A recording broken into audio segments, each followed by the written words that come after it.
Banda rito ka, banda. Dali ka naman eh. Mamaya ka na. Yan. 2, 3. Yan, lagay natin. Uy, nakakaroon din yung nakain na kayo. Okay, bakit ba? Itas kaya tayo ngayon. Sabi ko kayo pinalis. Hindi namin kayo nakikinig mo nung inuunan nyo. Ano ba kayo nakasagyan eh? Hindi ko naman narinig. Si Bensay. Kayo? Tama kayo. O, mag-review na kayo. Wait na kayo. Na naman.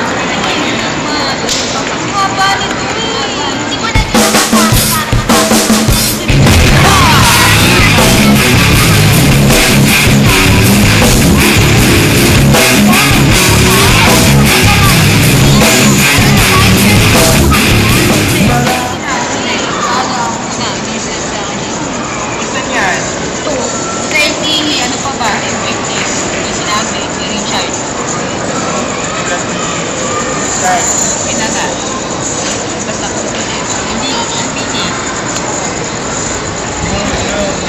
galing yun sa tatlong paring makit, yung bulta.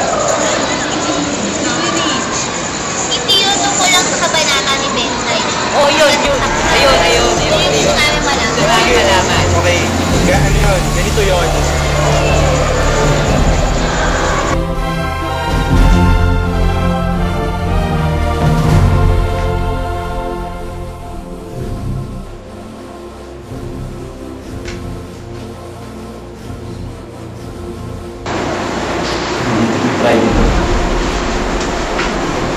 Alam mo kung sino magagad ng simbahan pero sila pa pala ang napapakasya. Ang kalbaryo ni Rizal sa pagpapalimbag ng Noli ay pinaulit sa pagpapalimbag ng Philly.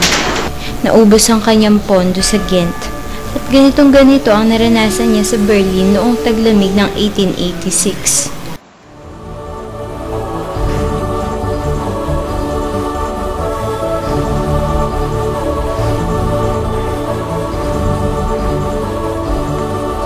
Sa panahon ng mapait na karanasang ito, muntik niyang ipalamon sa apoy ang manuskrito ng Philly, gaya ng muntik na niyang gawin sa Noli noong nasa Berlin siya.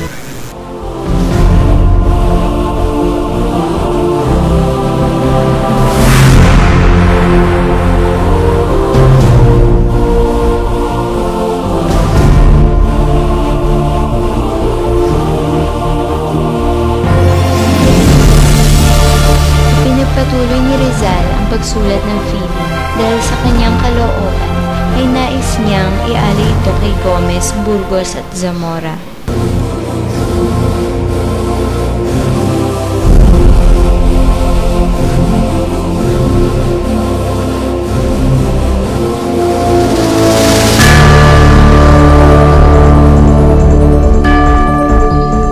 Sa dating bahay ni Kapitan Tiago ay may magaganap na kasiyahan. Isang babae ang nagparinig na siya'y gutom na habang inaaway ng isang kanyang asawa.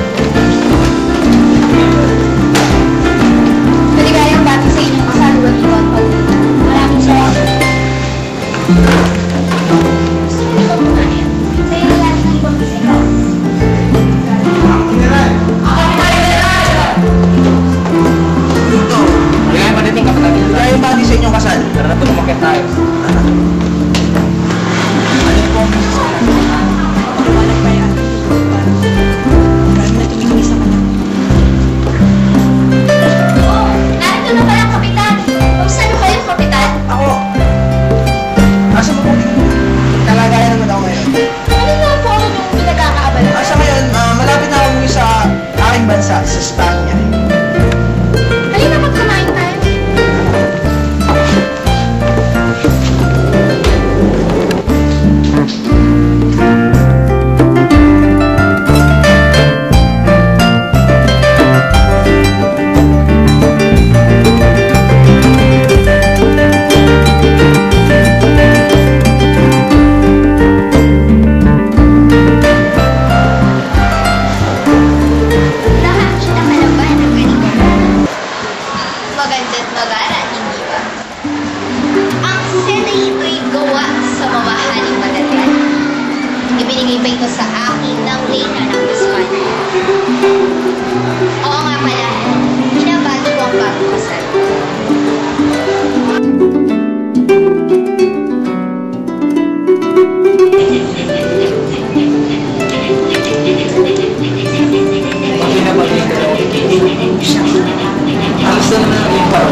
naman sa akin. Hayaang sama-samang mamatay ang may mga kasalanan at wala. Hindi ko dapat pagtaksilan si Simon. Pinagkakautangan ko siya ng higit sa lahat. Pinilit ko na lumimot at magpatawad nang mabuhay ng payapa. Ngunit anong iginanti nila? Maya-maya'y namataan ni Basilio sa Senyor Simon na dala-dala ang lampara ng kamatayan.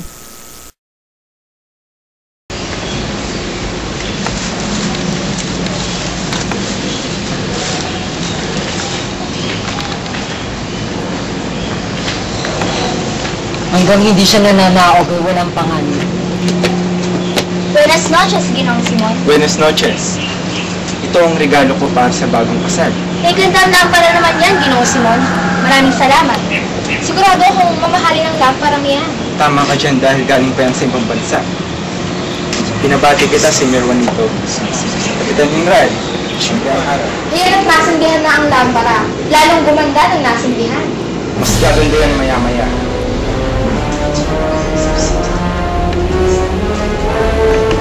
Diyan na naman ang kastilyo sumisip sa akin.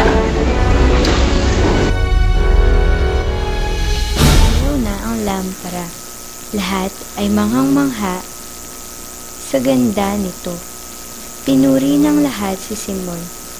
Matapos ng ilang sandali, umalis si Simon sa bahay na iyon.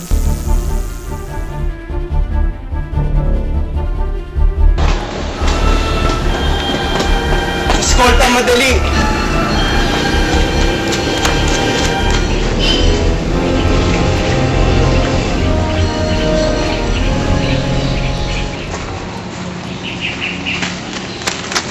Sa gani alang-alang sa Diyos, lumayo na tayo sa bahay na iyon. Bakit ako aalis? Bukas. Iba na siya. Ibig mo bang mamatay? Isagani, mapanganib bang manatili pa tayo dito? Sa sandaling may gumalan ng lamparang iyon, ang lahat ay magiging parang bula. Ang lahat ay magiging abo. Hindi! Nais ko manatili dito. Nais ko siyang masilayan. Sa uling sandali. Kung gayon, matupad ang itinakda. Paulita.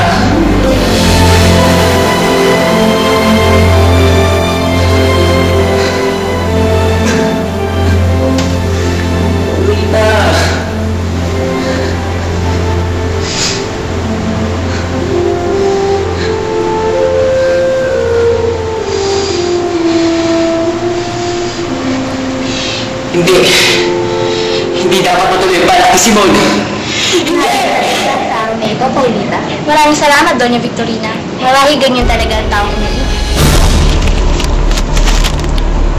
Nene Tessel Pares.